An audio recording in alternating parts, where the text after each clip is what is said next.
అందరికీ నమస్కారం. తెలివితేటలకు, మూర్ఖత్వానికి మధ్య ఎంత తేడా ఉంటుంది. కొన్నిసార్లు మనం చాలా తెలివిగా తీసుకుంటున్నామని అనుకునే నిర్ణయమే మనల్ని పెద్ద మూర్ఖుల్ని చేస్తుందేమో. ఈరోజు మనం తెలుసుకోబోయే కథ సరిగ్గా అలాంటిదే. మన నమ్మకాల గురించి, మనం తీసుకునే రిస్కుల గురించి మనల్ని మనమోసారి ప్రశ్నించుకునేదా చేస్తుంది. కథ మొత్తం ఈ ఒక్క ప్రశ్న చుట్టూనే తిరుగుతుంది. అసలు ఇంతకీ ఆ రాజ్యంలో అందరికన్నా పెద్ద మూర్ఖుడెవరు? కథ వింటుంటే మనకు మెల్లగా అర్థమవుతుంది. బహుశా మనం ఊహించిన సమాధానం కాకపోవచ్చు కూడా. అసలు ఈ కథంతా మొదలవడానికి కారణం ఒక రాజుగారి బలహీనతే. మనం మాట్లాడుకునేది సామాన్యమైన రాజు గురించి కాదు, సాక్షాత్తు విజయనగర సామ్రాజ్యాధినేత శ్రీకృష్ణదేవరాయలు. ఆయన ఎంత గొప్ప పాలకుడో అంతగా ఆయనకు ఒకే ఒక్క బలహీనత ఉండేది. అదేంటంటే మేలుజాతి గుర్రాలంటే పిచ్చి. వాటికోసం ఎంతైనా ఖర్చు పెట్టడానికి వెనుకాడరు. సరే, ఈ కథలో మనకు ముగ్గురు కీలకమైన వ్యక్తులు కనిపిస్తారు. మొదటి వ్యక్తి ఇందాక చెప్పుకున్నట్టే గుర్రాల కోసం ఏదైనా చేసే మన శ్రీకృష్ణదేవరాయలు. ఇక రెండో వ్యక్తి రాజుగారి ఈ బలహీనతనే అవకాశంగా మార్చుకోవాలని వచ్చిన ఓ అపరిచిత అరేబియా వర్తకుడు. మరి మూడో వ్యక్తి, ఆయనే మన కథకు అసలైన హీరో. మాటలతోనే ఎలాంటి సమస్యనైనా పరిష్కరించగల మహాజ్ఞాని తెనాలి రామకృష్ణుడు. ఇక ఇక్కడి నుంచే అసలు కథ మొదలవుతుంది. రాజుగారికి గుర్రాలమీదున్న ఆ పిచ్చే ఆయన చేత ఒక తొందరపాటు నిర్ణయం తీసుకునేలా చేస్తుంది.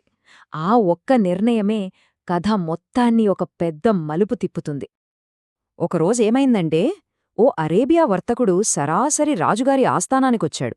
వచ్చి, మహారాజా, నా దగ్గర ప్రపంచంలోనే అత్యుత్తమమైన అరేబియా గుర్రాలున్నాయి అని రాజుగారికి ఆశ పుట్టించాడు. సరిగ్గా రాజుగారి వీక్ పాయింట్ మీద కొట్టాడన్మాట. ఆ వర్తకుడు తనతో తెచ్చిన ఒక్క గుర్రాన్ని చూపించగానే రాజుగారు ఇంక మైమరిచిపోయారు. మిగతా గుర్రాలు ఎలా ఉన్నాయో కూడా చూడకుండానే అన్ని కొనేస్తానే మాటిచ్చారు. అంతేనా, అసలు ఎవరో ఏమిటో కూడా తెలియని ఆ అపరిచితుడికి అడ్వాన్స్గా ఏకంగా 5,000 బంగారు నాణేలిచ్చేశారు. ఒక్కసారి ఆలోచించండి, 5,000 బంగారు నాణేలు. ఆ వర్తకుడు 2 రోజుల్లో మిగతా గుర్రాలతో వచ్చేస్తాను ప్రభూ అని చెప్పి ఆ డబ్బు తీసుకుని వెళ్ళిపోయాడు.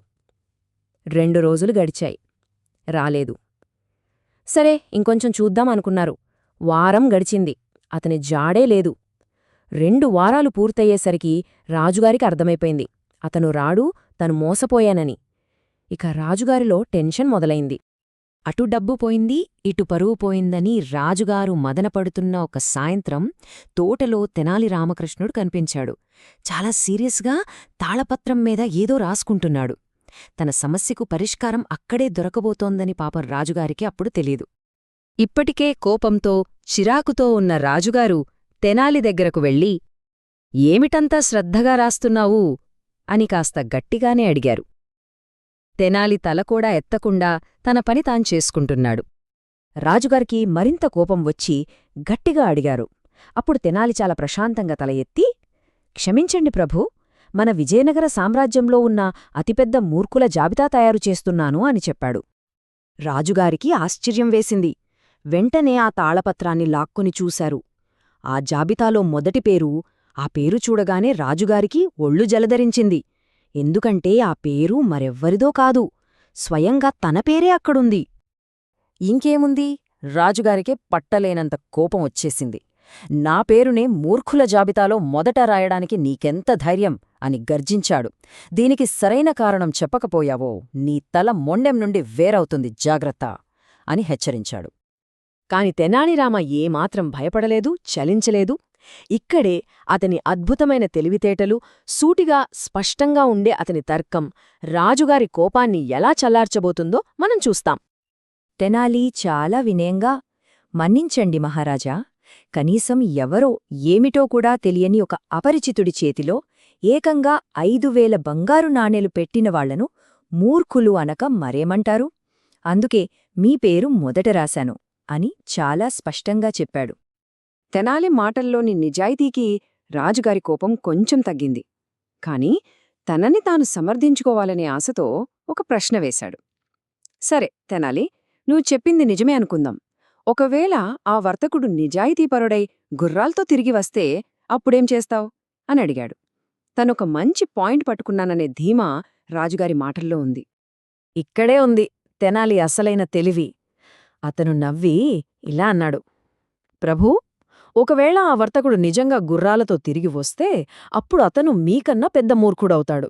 ఎందుకంటే అంత పెద్ద మొత్తంలో డబ్బు చేతిలో పెట్టుకుని కూడా నిజాయితీగా తిరిగి వచ్చినవాణ్ణి ఏమనాలి? అప్పుడు నేను వెంటనే మీ పేరు తీసేసి ఆ వర్తకుడి పేరును జాబితాలో మొదటి స్థానంలో రాస్తాను. ఈ లాజిక్కు రాజు దగ్గర సమాధానమే లేదు, నోట మాట రాలేదు. చూసారా, ఈ కథ మనల్ని నవ్వించడమే కాదు, నమ్మకం, రిస్క్, మనం తీసుకునే నిర్ణయాల వెనుక ఉండాల్సిన ఆలోచన గురించి ఒక చాలా లోతైన పాఠాన్ని నేర్పుతుంది. సో ఈ కథ నుంచి మనం నేర్చుకోవలసిన అసలైన నీతి ఒక్కటే: అపరిచితులను గుడ్డిగా నమ్మడం ఎప్పుడూ ప్రమాదకరమే. ఇది కేవలం డబ్బు, వ్యాపార లావాదేవీలకే కాదు, మన జీవితంలో మనం తీసుకునే ప్రతి అడుగుకు వర్తిస్తుంది. ఈ పాత కథ ఈనాటే ఆధునిక ప్రపంచానికి కూడా 100% వర్తిస్తుంది కదా. ఏదైనా ఆన్లైన్ డీల్ చేసే ముందు లేదా ఎవరినైనా నమ్మే ముందు ఒకవేళ మోసపోతే ఎంత నష్టం జరుగుతోందో అంచనా వేయాలి. ఎదుటి వ్యక్తి గురించి వీలైనంతవరకు తెలుసుకోవాలి. అన్నింటికన్నా ముఖ్యం, మొదట్లోనే పెద్ద రిస్క్ అస్సలు తీసుకోకూడదు.